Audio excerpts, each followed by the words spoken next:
Well, jeepers! You're listening to Smash or Pass. Hello, everybody. Welcome back to another interview on the JayBee and Milly channel. I am JayBee, and of course, with me is Milly. Hi. We have Dan, Hi. and the special guest who we will be interviewing today is Debi Derryberry. Thank you so much for joining. Hi, thank you for having me, JV and Millie and Dan. Good to see you guys. Well, it's absolutely incredible to have you here today, and we're looking forward to getting into Thank you. a lot of iconic roles that you've been involved with, including Wednesday Addams, Jimmy Neutron. There's just a whole entire list. If we wanted to list them, we would be here all day. But according to some of the things I've seen on IMDb, although I appreciate that those things aren't always accurate, your voiceover career began in about 1986. But before that point, what kind of led you down that path? Well, I've been singing and writing songs since I was 9. I got my first guitar then, and I always made my family and friends sit and listen to me sing and play and corralled people to sing harmonies with me. So that's like always been my passion and love is singing and harmonies.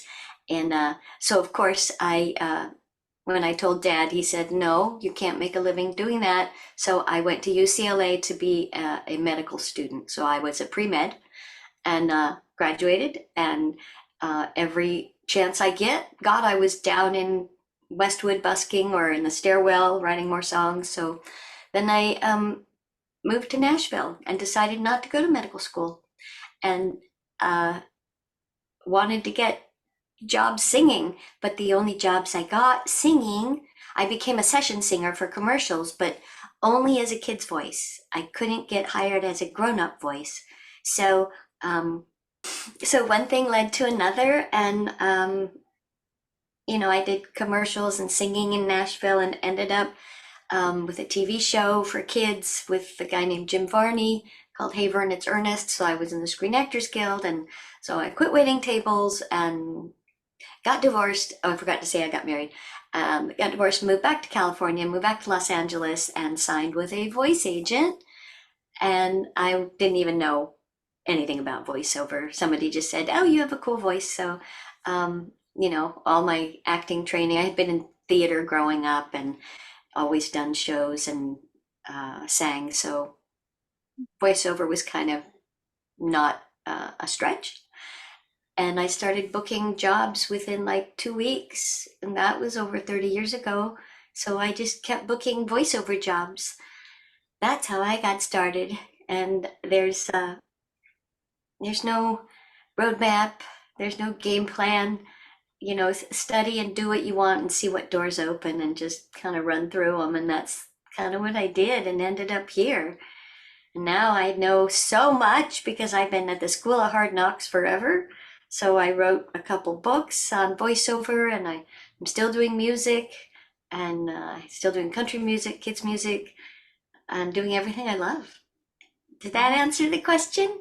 It did, and it's so amazing to hear because I think, like you said, there isn't an exact path to follow. And we ask this question to everyone we interview, and I feel like we don't hear the same story twice. So it's great to hear how your love of music helped direct you. And when you started to make that transition over into voice acting, were there any actors or projects, TV shows, movies you'd seen that you feel inspired you? Not one. My brother had, I had a brother, I have a brother, but as you know, when you have a brother, he takes control of the remote control or the clicker, as we called it. And so I basically watched what he wanted to watch. We watched with my dad Batman on Friday nights. This was back when you had to schedule around TV. And on Saturday morning, my brother had us watch, Bugs Bunny, and we watched Flintstones in the evening or in the morning, whenever it was on. And it was fun meeting the voice of all these things later. But I've never been much of like a fan or like I didn't even know there were people that did cartoon voices. I mean, as odd as it sounds, it didn't even strike me as a thing. I just thought the cartoons talked for themselves. I had no idea there was a person involved. I mean, duh, but it just wasn't on my radar. So my inspirations were more music based with harmonies. That's what turned me on and had me grabbing the jar of the bottle of deodorant and jumping around the room singing into it. Our microphones. But as far as voiceover, I just kind of, the things they sent me were more little kids. I mean, I started in my 20s, but I always have done little kids' voices, and then it has segued into character voices and animals and all of these things that I do. I try and channel things I've known. So I do take inspiration, but from like my dog or the people I knew when I was in Tennessee with their deep Southern accents. But as far as, character inspiration, I wish I could say so. So many people do say so, but and back when I did it, we didn't even have cell phones. It was a big deal when we had a beeper, a clicker. Our agent was like, sorry, that was my printer deciding to have a little moment. Our agent finally said, everybody has to get a pager. And so we'd have to pull over every time we got a beep and go to a payphone and call the agent and go in to audition. Boy, things have changed so much. I don't know. I kind of digressed on that question, didn't I? Yeah. No, it's fine. It was great. And I know you said before that there is no roadmap or anything like that, but for any viewers who maybe want to follow in your footsteps, is there any advice you'd give them if they want to become a voice actor? Yes. Okay, hold the phone 1 second. I'm going to step up and walk over here and let my dog out and then come back. Go on, baby.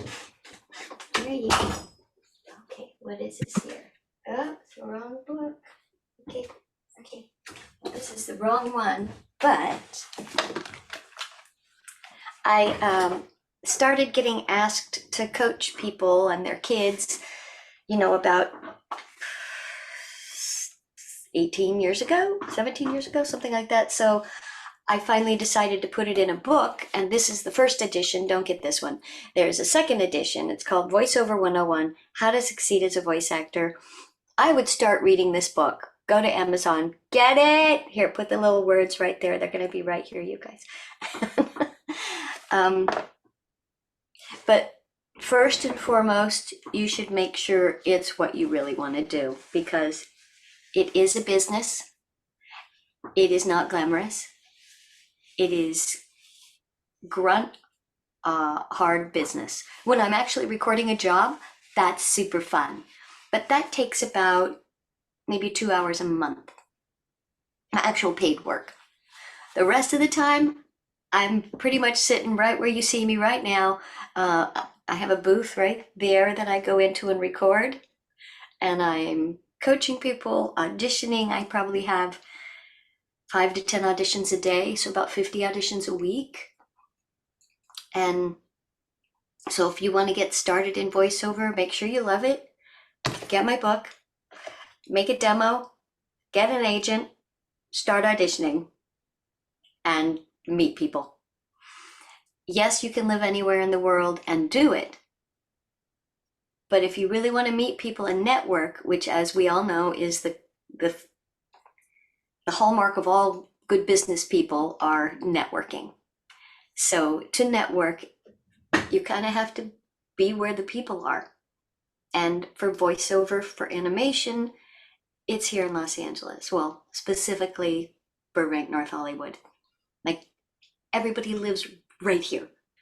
Like, Tara Strong has lived down the street, Gray DeLisle just down the street, Carlos Alazraki down the street, Tom Kenny down the street. We're all right here. Yeah, Bob Bergen lives 10 miles away, but we're all right here. And that's because, if they want us in the studio live, it's not a big deal to pop over to Nickelodeon or Warner Brothers or wherever, because it's right here. Yeah, you can do it remote, but when you're in someone's face and in their airspace, it's easier to remember you. And it's easier for engineers too, especially for video games. Yeah, you can do it from afar or for dubbing, but to have you right there in the studio, it means, one, I don't have to engineer myself, which is nice because I can focus on the acting. And two, there's not a delay. So that makes everything go faster.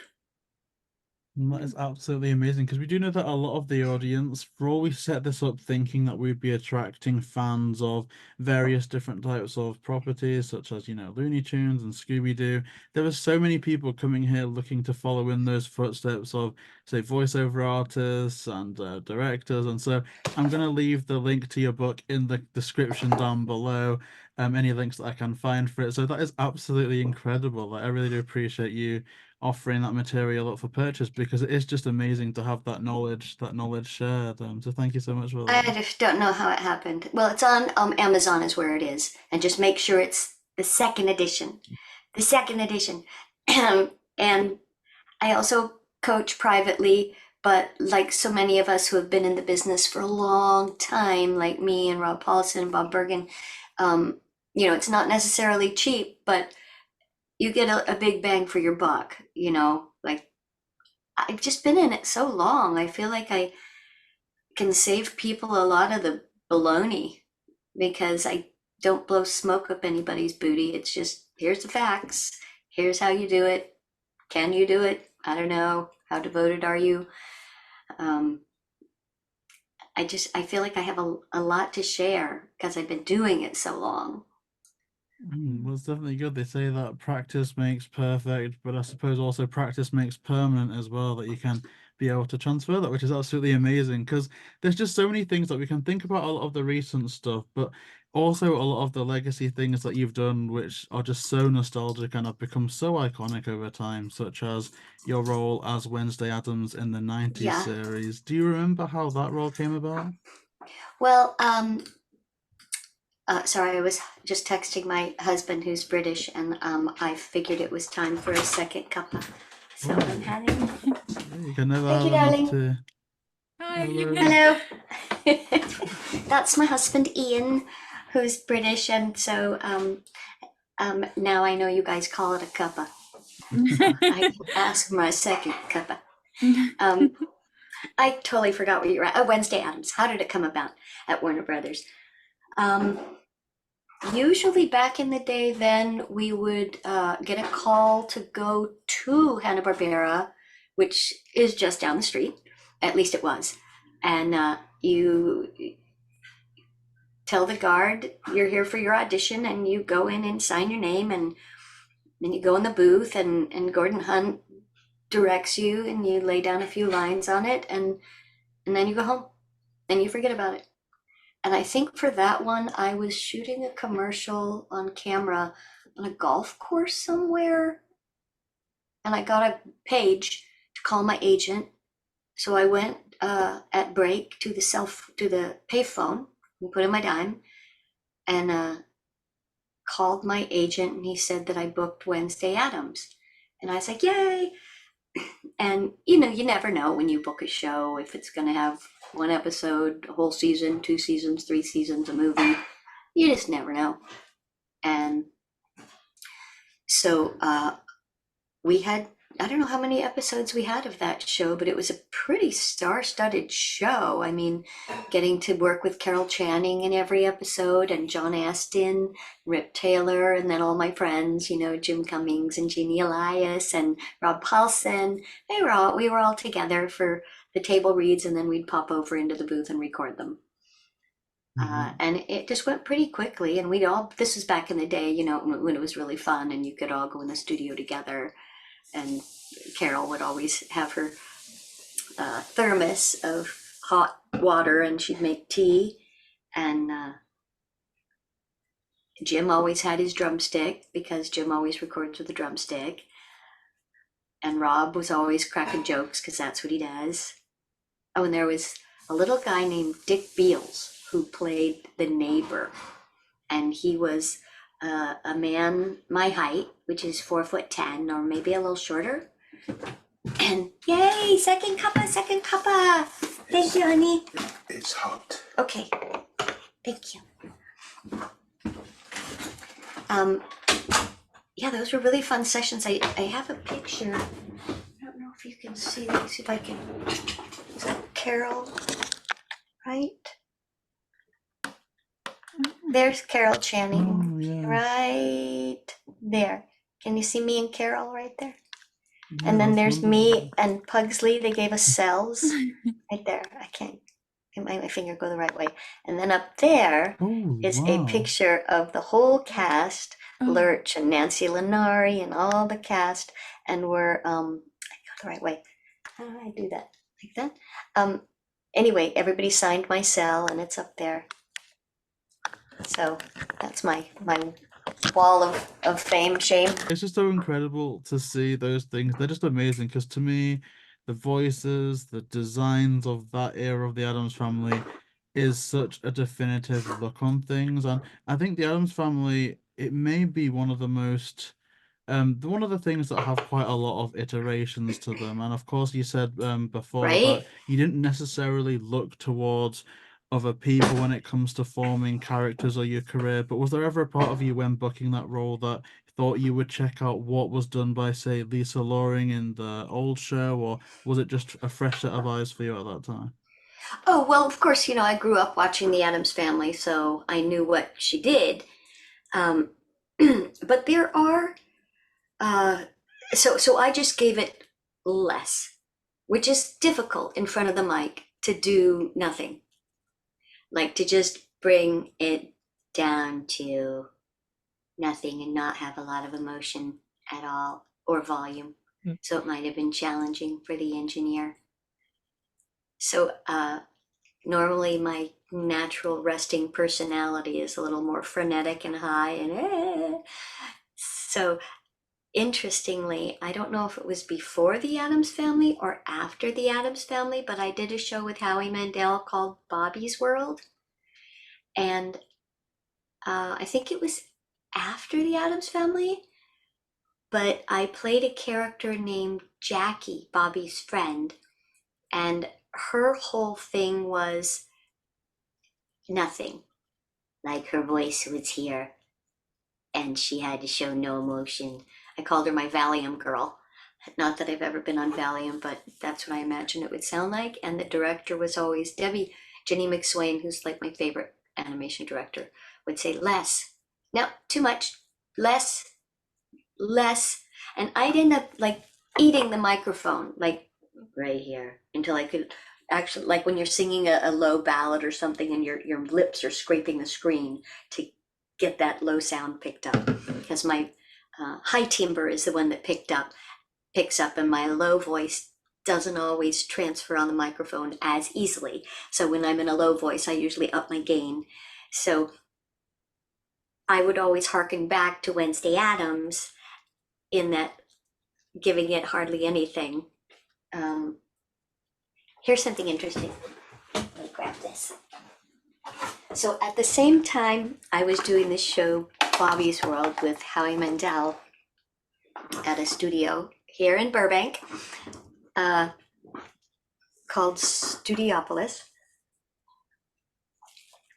I'm also a scuba diver. So my boyfriend at the time, his manager was managing this little diver who was the same size as a little boy to body double this boy in this movie with the whale. And I was still recording like every week, and I thought, well, I'll go meet with Warner Brothers. And they loved me and flew me down to Mexico City and sewed hair on me, because this is my hair. That's all I've ever had. If I want any more, I have to have fake hair. So I did this movie called Free Willy. I don't know if you guys remember that or if you're old enough, but I ended up riding a whale with fake hair sewn on for 7 weeks. And because I was a scuba diver, they needed someone who could be on air, because my trick was to replace the boy when he fell into the whale tank. He like ran, tripped, fell late at night, went into the whale tank, sunk, and then the whale comes and rescues him and brings him up and flips him over. I mean, it's only about 5 minutes of the movie, but it took 7 weeks to train for that trick. And so I'd fly back to Los Angeles. I guess I flew back twice to record Bobby's Worlds. And that was super fun to have those two things going at the same time.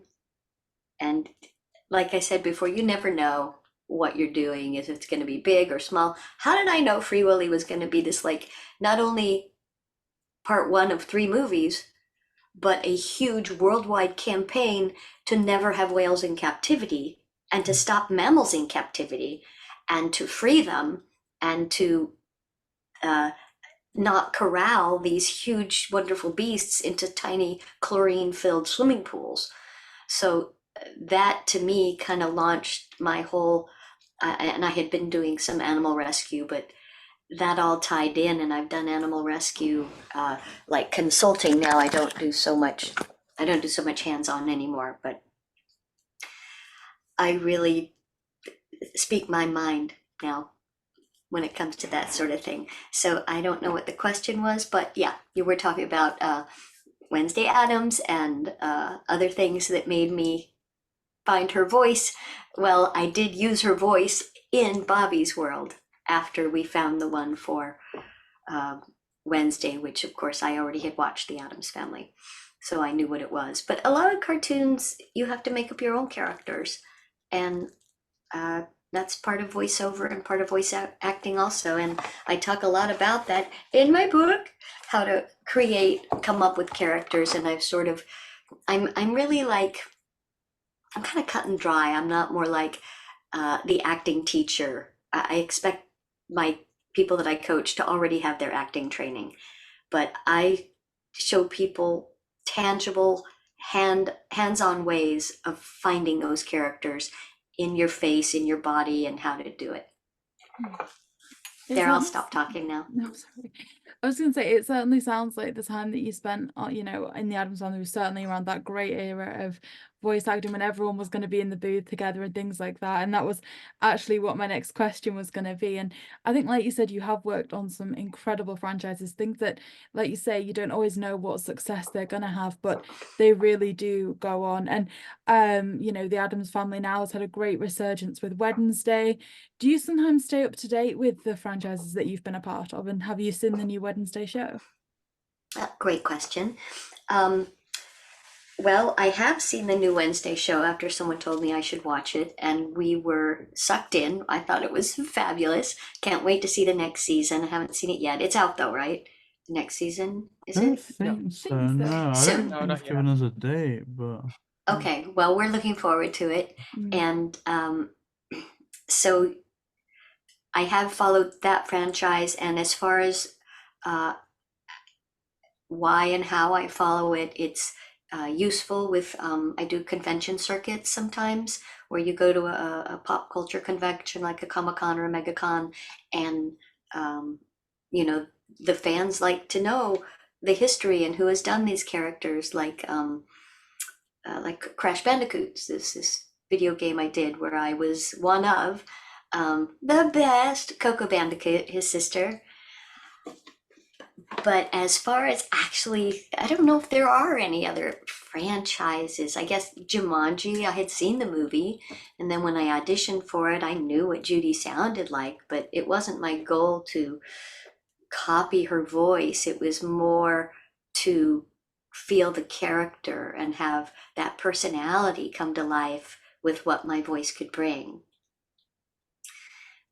But I can't really think of any other like longevity franchises of characters, because Jimmy Neutron's always just been me, and Monster High was always just me as the original Draculaura, even though it's a different actress now doing Draculaura.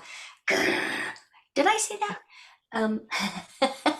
But I'm still on Monster High, just a different character now. But I know that I have other voice actor colleagues that do follow franchises maybe more strongly than I do.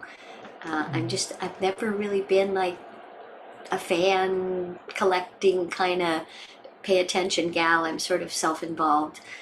You know, what auditions do I have and what jobs do I have and how can I do the best at what I do? And I do. No, that's fair enough. Sorry, go ahead.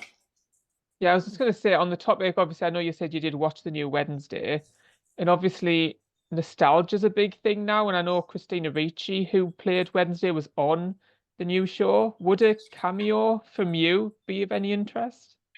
Oh my gosh, yes. But that's kind of the good thing about VO is that we're just invisible.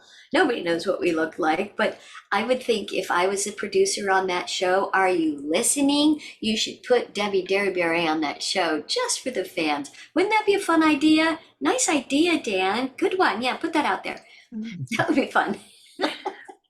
Yeah, no, we'll definitely start that campaign up for you. But also, well, I know you've done other types of voiceover work, such as I know you dubbed for is it Diana in Sailor Moon? And I was just wondering, Diana. Yeah.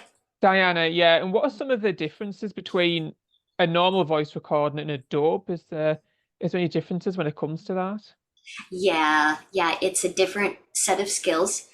It's a bit more of a dance rather than a character delve, because you are married to the timestamp and the lip flaps.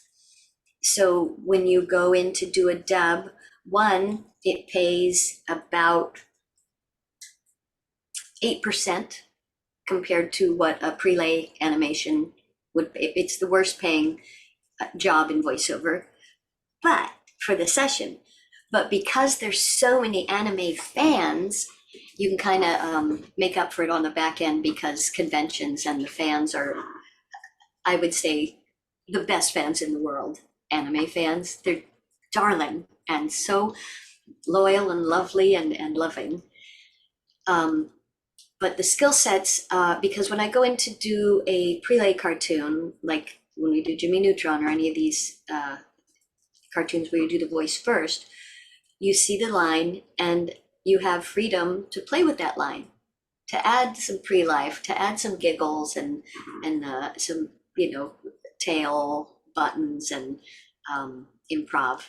But when you do dubbing, there's the line, this is what the mouth does, and you have to match it.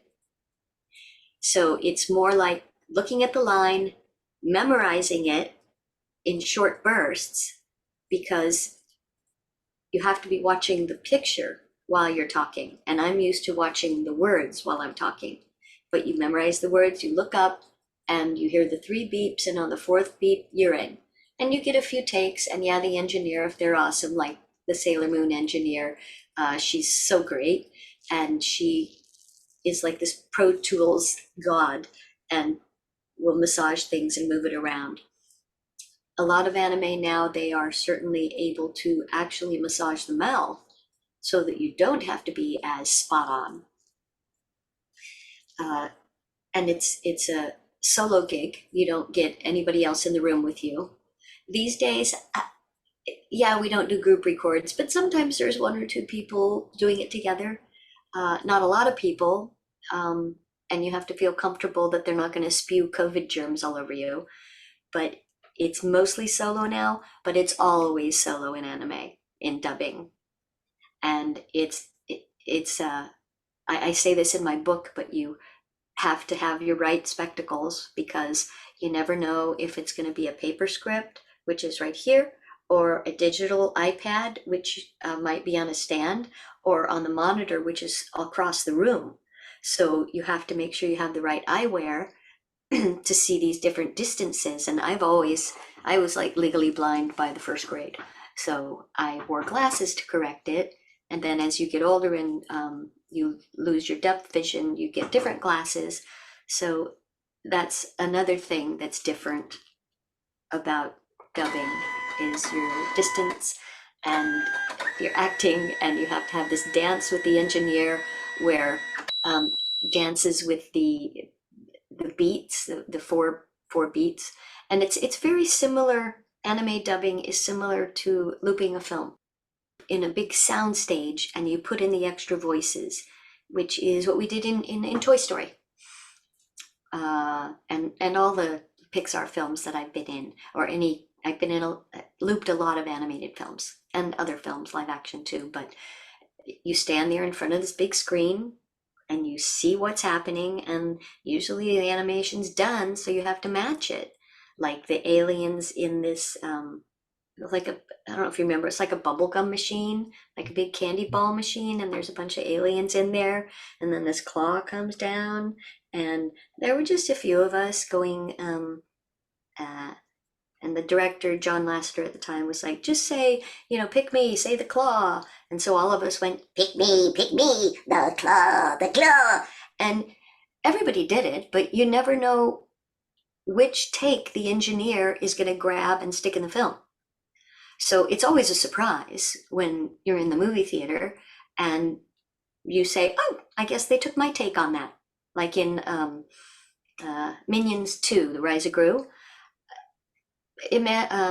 Illumination had like 5 of us sitting in the booth sitting in the room at the same time, and the director was like, okay, Debbie, step up and do these characters' lines, and then Bob, you step up and do those characters' lines. And we all thought we were clever and wonderful and good, but you never know who's going to get it until afterwards.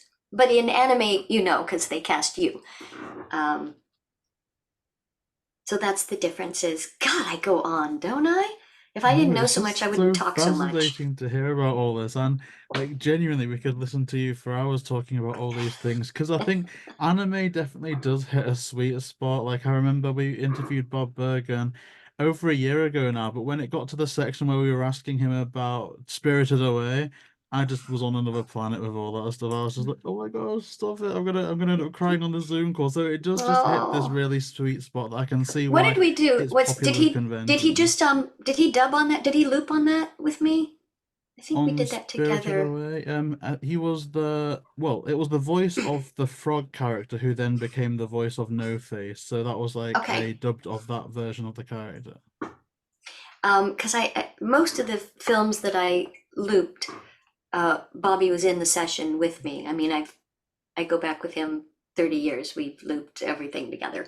And in fact, we have dinner scheduled next week because we all live here. And aren't voice artists just the nicest people? I love all our voiceover people. They're all so kind and nice. And I was just texting with Tara yesterday because our boys are the same age and our boys play together, even though they're in college now. But I'm really always touched that I feel so lucky to be in this wonderful business with these wonderful people who are so kind.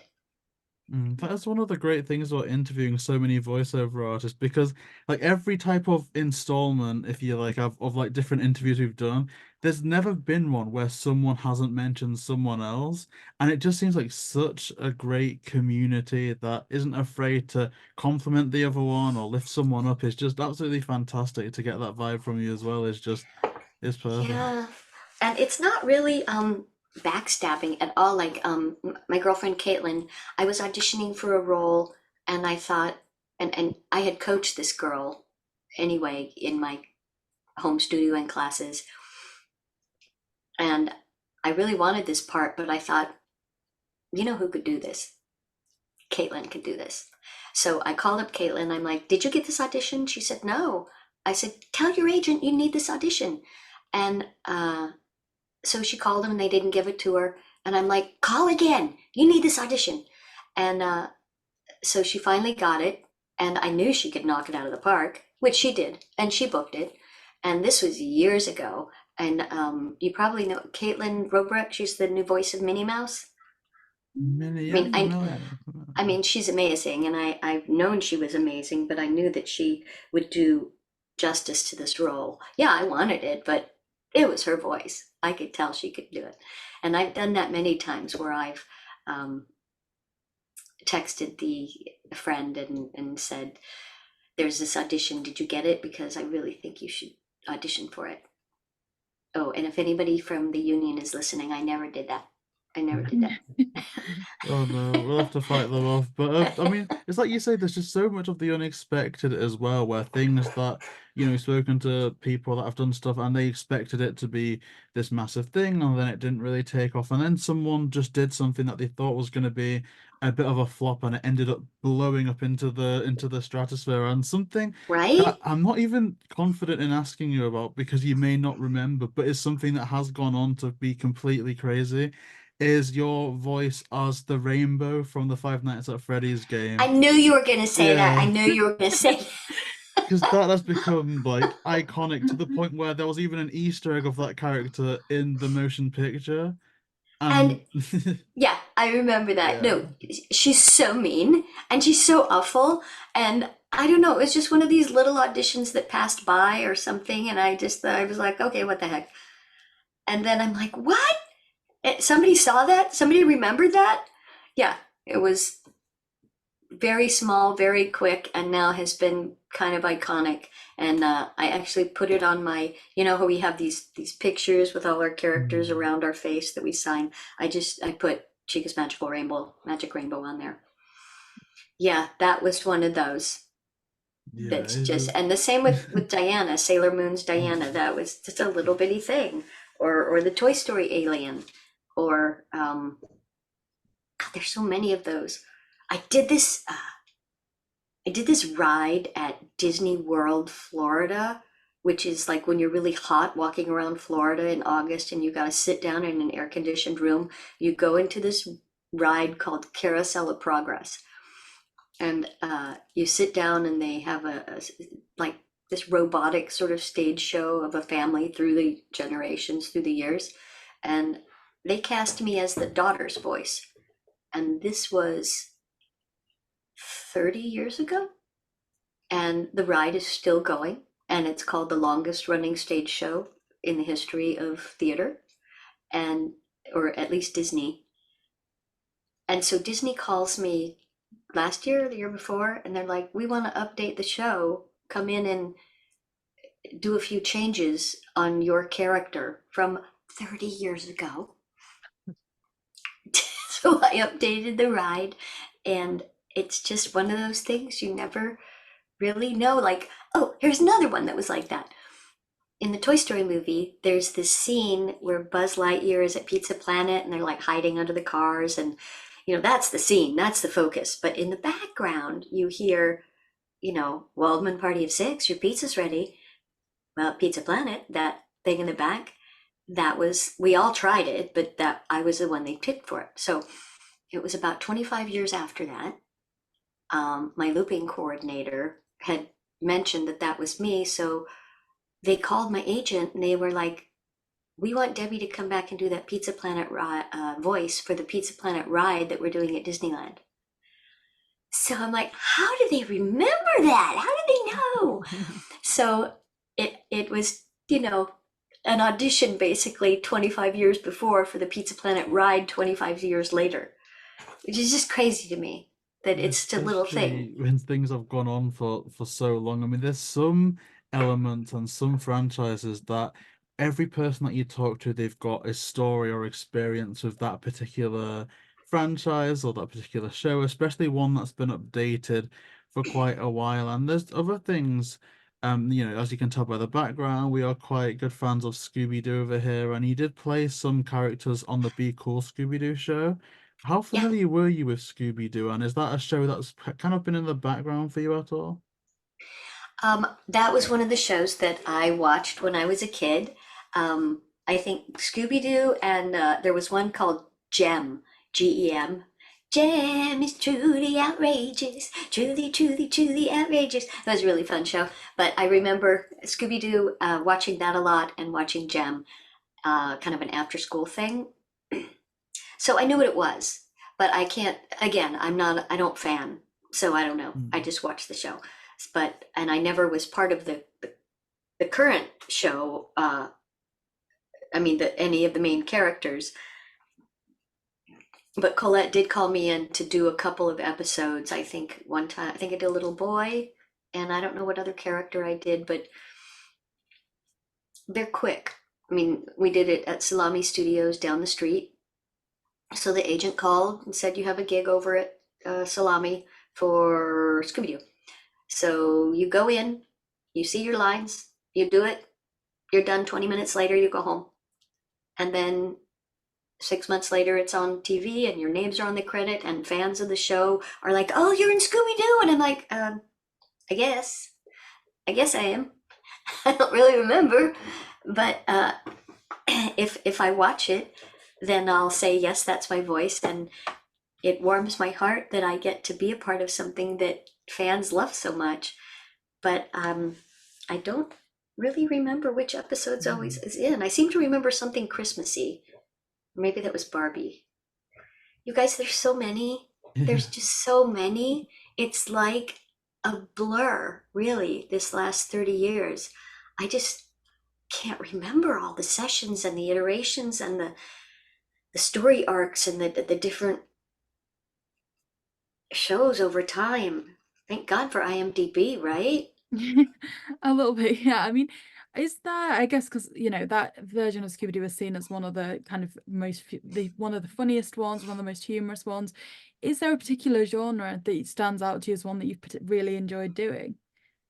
Genre of the Scooby Doo. Just a genre of anything really, either just like the tone of a show, be it something that is funny, something that's a little bit more serious, or I know you've got, always had a real interest for music, if there's anything a bit more musical, for example. Oddly enough, I've never been cast in a prelay top-notch cartoon where I had a singing role.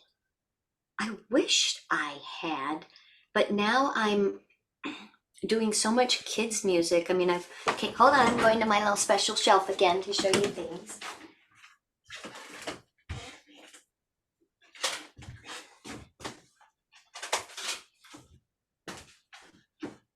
Here I come with all my CDs. What? CDs? I thought those were coasters. Yes, the coasters. I hold my drinks on them. So I've always done music, obviously. I have a country band called Honey Pig, and I've had so much fun with Honey Pig. It's a 3-part harmony chick band. And then also kids music. So I'm coming out with my 4th kids CD, but I have What a Way to Play. I have Debi Derryberry. I have Baby Banana. All these songs I've written and produced and sang, and but oddly enough, I haven't sang in any cartoons that I've been in, although I have wanted to. I forgot what the question was about, but wait, I have more to say. So now that I'm working the kids' music business more and I'm meeting people more, so I'm asking now, and I'm doing a cartoon now that I can't talk about yet, but I said, can I do music for it? So they said, well, let's hear. So I submitted a couple songs and they took them, and I'm finishing producing them now. So I'm trying to combine what I love and what I love. And I would love to do more singing in shows. Gosh, what was the question again? I guess the question was about just kind of if there's a particular genre of, work that Yes. you enjoy doing, or a tone to the things that you do. I kind of love it all. I had a lot of fun with F is for Family. I don't know if you've watched this kind of off-color show on Netflix with Bill Burr. Have you guys seen it?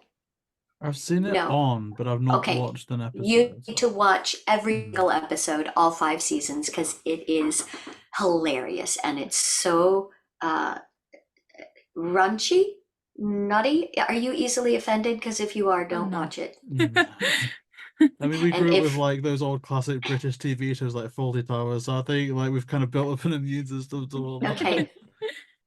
Only maybe more offensive, I don't know. But I get to play like 7 characters in that show. So that is really fun for me because it's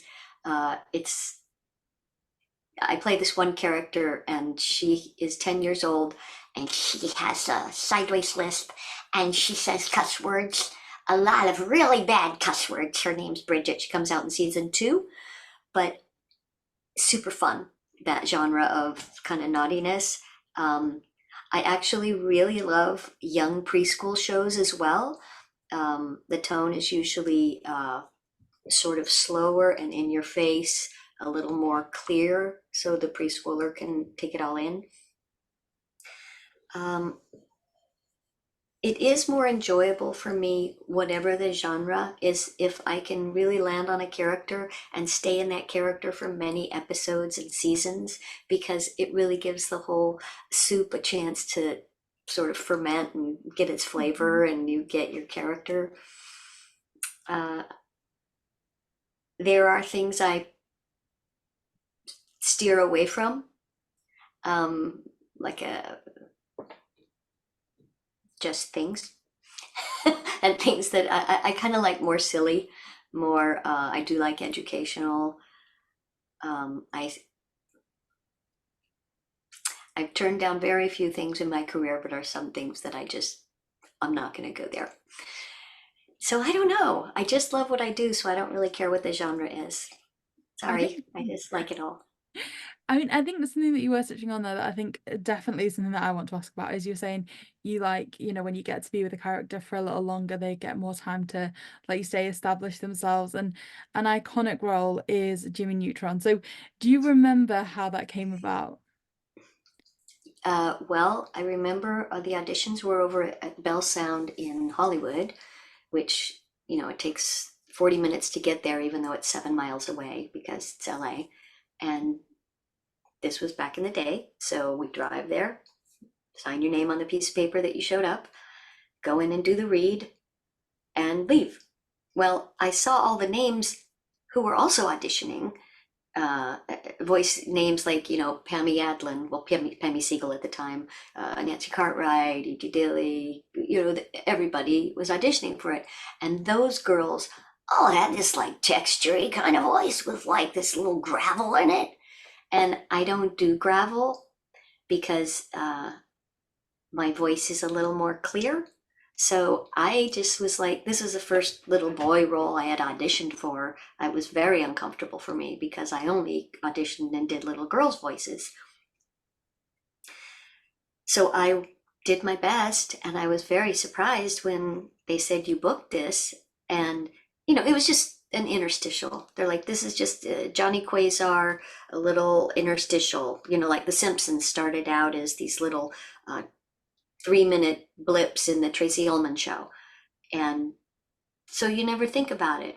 Oh, it's a little job I auditioned for. And yes, then they sent me the VHS. I keep going like this because it was a VHS tape that they sent me to put into my VCR player. And I thought, well, that is a really cute little cartoon. I hope something happens with that. That's fun. And, my friends were all cast in it, Rob Paulson, and I met Mark DiCarlo and Megan Cavanaugh, and I met Carolyn Lawrence, Crystal Scales, and I didn't know who Jeff Garcia was, but that was fun. So we were a fun little group to do some interstitials. And I don't know where we recorded it. We might have recorded those at Bell Sound. I don't know. But then they said, oh, guess what? Nickelodeon's going to do a series. Okay, great. So we went and did a series.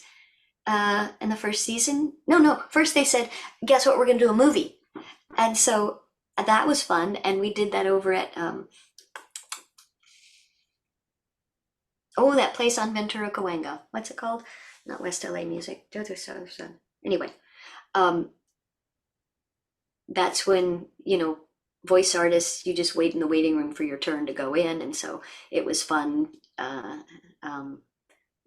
being there with, they put famous people in movies. Us unfamous voice artists are the ones they save for the cartoons. So who's the guy who played the Star Trek captain? Patrick Stewart? Yeah. Patrick Stewart was in the waiting room with us. So yeah, it was fun in the waiting room seeing Patrick Stewart and Martin Short, and then all my other normal VO buddies come in and out of the studio where everybody always goes. LA Studios, that's what it was called, LA Studios.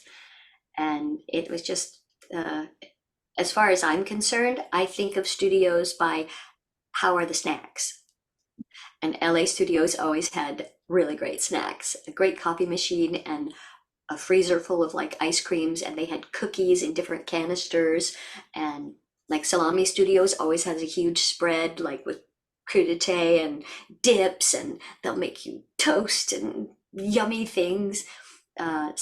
It's not that way anymore because now studios have to have these safe little COVID prepackaged snacks, and a bag of chips and a little wrapped croissant, and it's not as fun anymore to have studio food. Nickelodeon always had really, really good food. I digressed, didn't I? Yeah, we were talking about something else and I got on food. I don't even know what we were talking about. No, that's fine. Obviously, you did, Jimmy Neutron became iconic and you really made the role your own. But this might be a bit of a big question for you to narrow down, but do you have a favorite memory from working on Jimmy Neutron? Gosh, there's so many memories from Jimmy Neutron. There's a lot of favorite ones. My favorite ones now are going and staying with John Davis and his wife at their house in Arizona, and having cocktails by their pool because we're still good friends. No, the actual show. There was one time where we did a Christmas episode with Mel Brooks. Yeah, and they said, no, he's coming in to do Santa Claus. Do not ask him for autographs. You may not take him anything to sign. So, of course, after the show, we all showed up with our things for him to sign. And they were like, ugh, he said it was okay. So that was a fun one.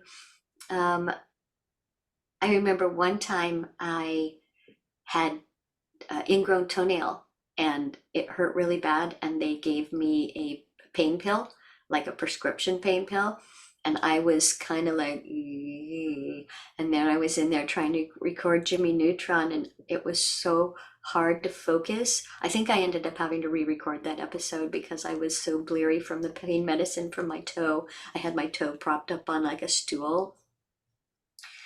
But again, all of these episodes I've done over the years, they are a blur. There's so many of them, you guys. I really loved, we did 2 years ago at, I think that WonderCon or LA Comic Con, we did a Jimmy Neutron reunion where we all read a script. We all got together after so many years, and it was great to see 3,000 people coming into this one room to see us all on stage. The script, that was a fun memory. But I remember that it was always very funny in each episode because Jimmy's the straight man. Mark DiCarlo and Rob Paulson, Jeff Garcia, those are the funny guys. They have clever, wonderful things to say. And this is, back in the day when we're all in the booth at once. And so we're all recording and talking at the same time. And anybody can say anything they want. And that was so much fun. And I think we probably took twice as long to record it as we should, just because we were laughing most of the time. Oh, it certainly sounds like a good time. But so I know you've mentioned the WonderCon there, and we've brought up conventions in the past. What are some of your best experiences meeting Jimmy Neutron fans in particular? Do you find that they are quite grateful to meet you and quite fun? It's always touching to me to have people come to the table and say with sincerity that I was their childhood, that they just loved me and they loved coming home and watching the show. And many times people go to tears, and it moves them so deeply. And it's I guess an honor. It's touching that I could have had that influence on these people, and I could have made a difference in their lives or touched their lives in that way. But it happens a lot at conventions. It's hard as a performer, as a person, to sit there for 4 hours, and most everybody has the same similar story. So I want to react and be genuine, and I'm genuinely interested and touched by each person, but it is exhausting to receive that for so many hours in a row, but I think it's worth it, just to know that I could have been a part of people's lives without even knowing that I was, but now I'm getting to know. And judging by I have this TikTok channel that has like 1.2 million followers, and I'm like, wow, there's that many people that really love all the stuff I've done. That speaks volumes. I just love that. Oh, that is amazing, and it's really lovely to hear that there's still so many people that are great followers of your work, because it is amazing, and it's such an honor to have you here today. And getting into the stages or wrapping things up, as much as we wish that we could stay here for hours, it's like we've spoken so much about things that you are iconic for and things that you've done before, but in terms of things that you're doing now and upcoming, is there anything that you're doing currently that you can talk about at all? Yeah, okay. I have a new show coming out on Hulu called Grimsburg, and I play a little boy bully. I don't know when that's going to be out, and my name is Tig. And then I also, touching back on the music, I just launched a YouTube channel, not Debi Derryberry Official, Debi Derryberry Kids. I would love it if everybody would subscribe to Debi Derryberry Kids. I have some of my kids' music videos up there, and the new album will be released early March.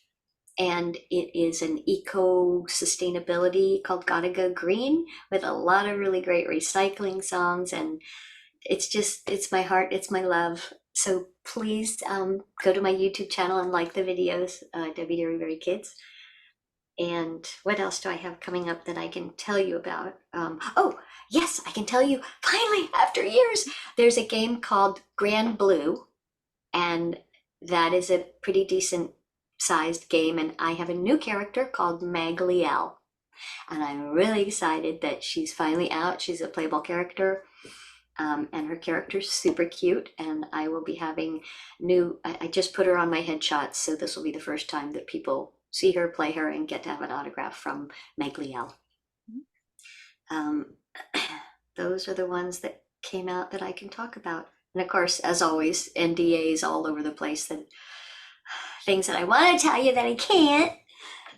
And oh, I just did the last Miyazaki film, The Boy and the Heron, and I got to play old grandmas. That's a good part about being in this business for so long. You know, I can still do infants, babies, teenagers, moms, dogs, and grandmas. There's And I quite a played wide range. I play grandmas in The Boy and the Heron. And oh, there's also one more thing that's out. It's been out for a couple of months, but there's a game called, do you know Sims? Yes. Yeah. So there's a new Sims expansion pack called the Infant Expansion, and I'm all the infants, like every one of the babies in all 4 infant ages. And that took a long time to record. I think I flew up to San Francisco many times to record this, but I don't say one word. I just cry like a baby. Same in Shark Dogs, the show I do with D. Bradley Baker. I think it's called Shark Dogs, and I'm the shark pups. So I bark. I'm 2 of the dogs, and I just bark all the time. So it's fun to go to work and not even say a word. Well, that's absolutely fantastic. And we're going to include all of the links to everything, including your book and your new channels in the description down below. But is there any other social media or websites that people can follow to keep up with your work at all? Yeah, if people would, I have a wonderful TikTok. They can go to @DebiDerryberry, and you can spell it because it is a little this way. It is a little challenging to spell my name. And @DebiDerryberry is the same for my Insta and my TikTok and my Threads and I don't really do X anymore, and my Facebook world. Not my Facebook regular, but there's a Facebook world, and there's a Facebook voiceover VO that I post my classes on. So yeah, that's all going on. And if you have any little teeny kids in your life, go subscribe to that Debi Derryberry Kids channel, and you can go to my website, debiderryberry.com. All the music will be on there for streaming and downloads and things. So thank you. It's been wonderful being on this show with you guys, and I think you're doing a great job. Thank you. Thank you so much. So as I say, I will leave all those links in the description down below, along with links to us and Dan. But thank you so much to everyone for watching another interview. If you do want to see more, then please like, comment, and subscribe, and we'll see you next time.